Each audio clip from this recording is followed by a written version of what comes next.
அன்பால் இணைந்த அனைத்து நல்ல உள்ளவங்களுக்குமே வணக்கம் நண்பா. நாம் இந்த வீடியோவில் வந்து பார்த்திங்கன்னா தமிழக அரசுக்கிட்டேருந்து ஒரு அருமையான சத்துணவு துறையில் வேலைவாய்ப்பு வந்துக்குது. தமிழ்நாடு முழுவதும் வந்து பார்த்திங்கன்னா உங்களுக்கு மொத்த காலையிட 8997 வேகன்சி வந்து பார்த்திங்கன்னா உங்களுக்கு 2024 நிரப்புறதுக்கு அனுமதி வந்துச்சு. அதனால் வந்து பார்த்திங்கன்னா உங்களுக்கு ஏப்ரல் மாதத்தில் உங்களுக்கு நோட்டிஃபிகேஷன் விட்டுருக்காங்க. அங்கன்வாடி நோட்டிஃபிகேஷன் விட்டுருக்காங்க. ரெண்டுமே விட்டுருக்காங்க. ரெண்டுமே அப்ளை பண்ணுங்கள். எதுக்கு அடித்தாலும் வந்து பார்த்திங்கன்னா சந்தோஷமாக ஜாயின் பண்ணிங்க. அதே மாதிரி பார்த்திங்கன்னா நோட்டிஃபிகேஷனை சத்துணவு துறையில் வந்து பார்த்திங்கன்னா உங்கள் மாவட்டத்துக்கு வந்துக்குது. இந்த நோட்டிஃபிகேஷன் வந்து பார்த்திங்கன்னா உங்களுக்கு தெரியாமல் இருக்கும், இல்லை தெரிஞ்சிக்குதா தெரியலான்னு வந்து பார்த்திங்கன்னா கமெண்ட் பண்ணுங்கள். இந்த நோட்டிஃபிகேஷன் வந்து பார்த்திங்கன்னா நம்ம வீடியோ பார்த்ததுக்கப்புறம் தான் உங்களுக்கு தெரியுமா இல்லை முன்னாடியே தெரியுமான்னு வந்து பார்த்திங்கன்னா கமெண்ட்டில் சொல்லுங்கள். அதேமாதிரி பார்த்திங்கன்னா இந்த ஜாப் எப்படி விண்ணப்பிச்சா எப்படிலாம் ஜாப் வாங்கலான்னு சொல்லி வந்து பார்த்திங்கன்னா இந்த வீடியோ கிளியராக சொல்லியிருப்பேன். நீங்கள் இந்த வீடியோ மிஸ் பண்ணாமல் பாருங்கள். இந்த நோட்டிஃபிகேஷன் வந்து பார்த்திங்கன்னா ஈரோடு மாவட்டத்துக்கு தமிழகம் முழுவதும் நோட்டிஃபிகேஷனுக்கு நம்ம மாவட்டம் வாரியாக பார்க்க போகிறோம். அதேமாதிரி இந்த வீடியோலேயே வந்து பார்த்திங்கன்னா அப்ளிகேஷன் ஃபார்மு நோட்டிஃபிகேஷன் எல்லாமே பார்க்கலாம். ஆனால் இந்த வீடியோ ஸ்கிப் பண்ணாமல் ஃபுல்லாக பாருங்கள். ஏன்னா வந்து பார்த்திங்கன்னா நீங்கள் நோட்டிஃபிகேஷன் மட்டும் பார்த்துட்டு லாஸ்ட்டாக வந்து பார்த்திங்கன்னா நான் அப்ளிகேஷன் ஃபார்ம் சொல்லியிருப்பேன். அதை நீங்கள் வந்து பார்த்திங்கன்னா தெரியாமல் விட்டுருப்பீங்க. அதேமாதிரி அப்ளிகேஷன் ஃபார்ம் வந்து பார்த்திங்கன்னா பார்க்காத நீங்கள் விண்ணப்பிக்காதீங்க. நான் மிஸ்டேக் பண்ணிட்டீங்களா இந்த ஜாப் கிடைக்காம போயிடும். இப்போ வாங்க வீடியோக்குள்ளே போகலாம். அதுக்கு முன்னாடி நம்ம சேனல் புது ஒரு சேர்ந்தால் சப்ஸ்கிரைப் பண்ணலாம், சப்ஸ்கிரைப் பண்ணிக்கங்க.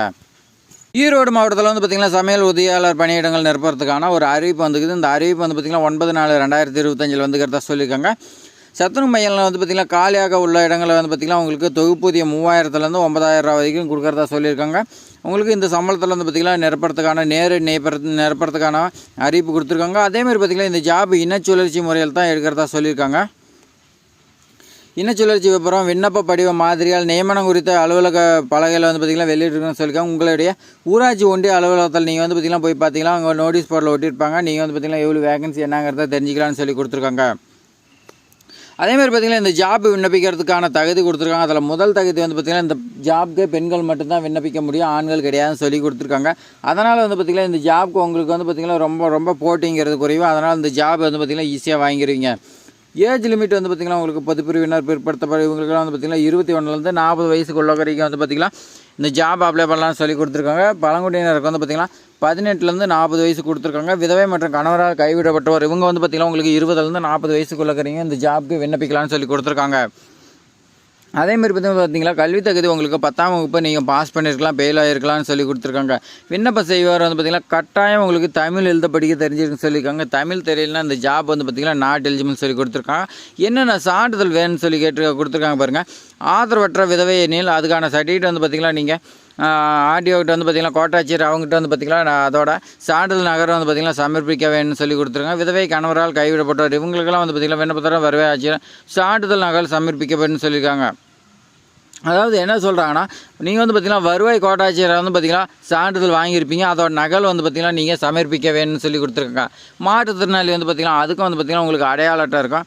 அதெல்லாம் ஒரு சில கண்டிஷன்ஸ் கொடுத்துருக்காங்க. அதெல்லாம் நீங்கள் வந்து பார்த்திங்கன்னா ஃபுல்லாக செக் பண்ணிக்கலாம்.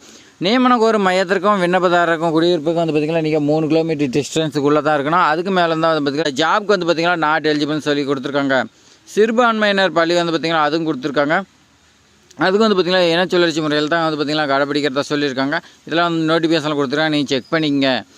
அதேமாதிரி பார்த்திங்கன்னா இந்த ஜாபுக்கு விண்ணப்பிக்கிறதுக்கு என்னென்ன சர்டிஃபிகேட் வேணும்னா நீங்கள் மாற்று சான்றிதழ் டிசி கேட்குறாங்க, 10th மார்க் ஷீட்டு கேட்குறாங்க, குடும்ப அட்டை ரேஷன் அட்டை கேட்குறாங்க, அதேமாரி ஆதார் அட்டை சாதி சான்றிதழ் கேட்குறாங்க. இந்த நகல்லாம் வந்து பார்த்திங்கன்னா நீங்கள் விண்ணப்பத்தோடு வந்து பார்த்திங்கன்னா வச்சு அனுப்பணும். அதுக்கு மேலே வந்து பார்த்திங்கன்னா நீங்கள் ஆதரவற்ற விதவை கணவராக கைவிடப்பட்டவர் இவங்களாம் இருந்துச்சுன்னா அதுக்கான சர்டிஃபிகேட் வைக்கணும்னு சொல்லி கொடுத்துறாங்க. எல்லாத்தையும் விட்டுடலாம். அதேமாதிரி பார்த்திங்கன்னா சமையல் உதவியாளர் காலி பணியிடங்கள் வந்து பார்த்திங்கன்னா உங்களுக்கு ஈரோடு டிஸ்ட்ரிக்ட் அபிஷியல் வெப்சைட்டில் வந்து பார்த்திங்கன்னா இருக்குது. அதை வந்து பார்த்திங்கன்னா நீங்கள் 11/4/2025 28/4/2025 நீங்கள் வந்து பார்த்திங்கன்னா அப்ளிகேஷன் ஃபார்ம் ஃபில் பண்ணி உங்களுடைய ஊராட்சி ஒன்றிய அலுவலகத்தில் வந்து பார்த்திங்கன்னா சமர்ப்பிக்க வேணும்னு சொல்லி கொடுத்துருக்காங்க. விண்ணப்பம் சமர்ப்பிக்க கடைசி நாள் வந்து பார்த்திங்கன்னா நேரத்திற்கு அதுக்கப்புறமேட்டுக்கு வந்துச்சுன்னா அந்த அப்ளிகேஷன் வந்து பார்த்திங்கன்னா ஏற்றுக்கொள்ளப்படாதுன்னு சொல்லி கொடுத்துருக்காங்க. கல்வி தகுதி மற்றும் பிற தகுதி 50% மதிப்பெண்களை நேர்முக தேர்வில் 50% நிர்ணயம் செய்யப்பட்டு சொல்லியிருக்காங்க. உங்களுக்கு எப்படி செலெக்ஷன் பண்ணுறாங்கன்னா உங்களுடைய மார்க் வச்சு தான் வந்து பார்த்திங்கன்னா 50%, இன்டர்வியூ கொஸ்டின் கேட்குறதா 50% வச்சு எடுத்துக்கிறதா சொல்லியிருக்காங்க.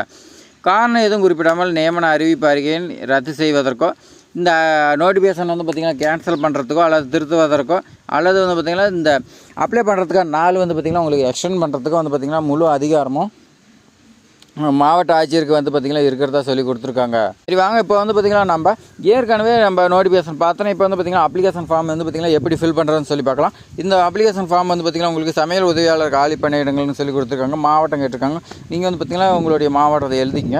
அடுத்து ஊராட்சி ஒன்றிய மாநகராட்சி கேட்டிருக்காங்க. அதில் வந்து பார்த்திங்கன்னா உங்களுடைய ஊராட்சி ஒன்றிய அலுவலகமோ அல்லது வந்து பார்த்திங்கன்னா மாநகராட்சியில் இருக்கிறீங்களா நகராட்சியில் இருக்கிறீங்களா நீங்கள் வந்து பார்த்திங்கன்னா எழுதிக்கலாம்.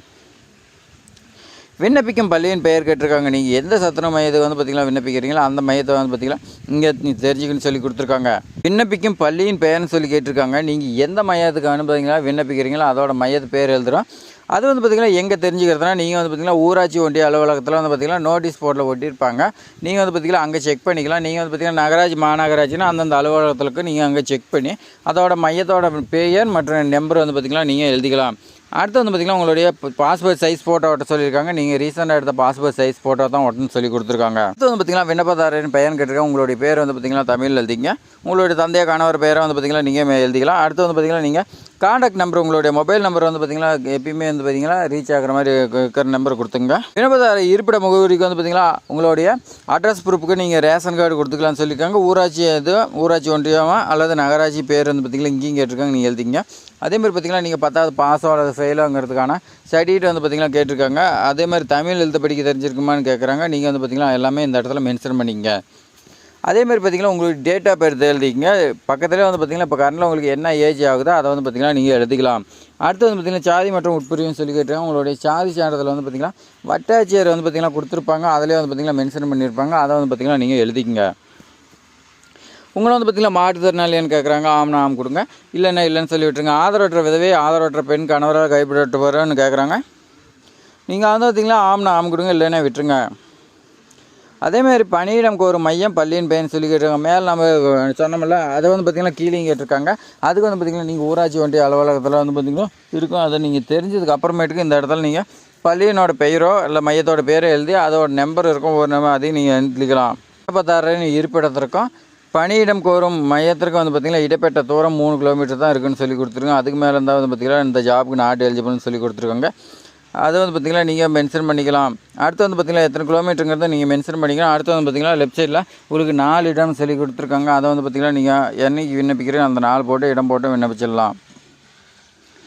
அதேமாதிரி ரைட் சைடில் வந்து பார்த்திங்கன்னா உங்களுக்கு விண்ணப்பதாரிங்க ஐயப்பன் சொல்லி கொடுத்துருக்காங்க. உங்களுடைய சைன் வந்து பார்த்திங்கன்னா நீங்கள் இதெல்லாம் மென்ஷன் பண்ணுற மாதிரி போட்டு நீங்கள் வந்து பார்த்திங்கன்னா விண்ணப்பத்தோடு அனுப்பணும். அதேமாதிரி பார்த்திங்கன்னா என்னென்ன சர்டிஃபிகேட் கேட்குறாங்கன்னா உங்களுக்கு பள்ளி மாற்று சான்றிதழ் நகல், அதாவது வந்து பார்த்திங்கன்னா டிசி பார்த்திங்கன்னா கரண்டில் டிகிரி முடிச்சிருக்கலாம், எது வேணும் முடிச்சிருக்கலாம். நீங்கள் கரண்டில் எது முடிச்சிங்களோ அதோட டிசி நகல் வச்சிங்க. அடுத்து வந்து பார்த்திங்கன்னா மதிப்பெண் சான்றிதழ், நீங்கள் 10வது மதிப்பெண் சான்றிதழ் வைக்கலாம்.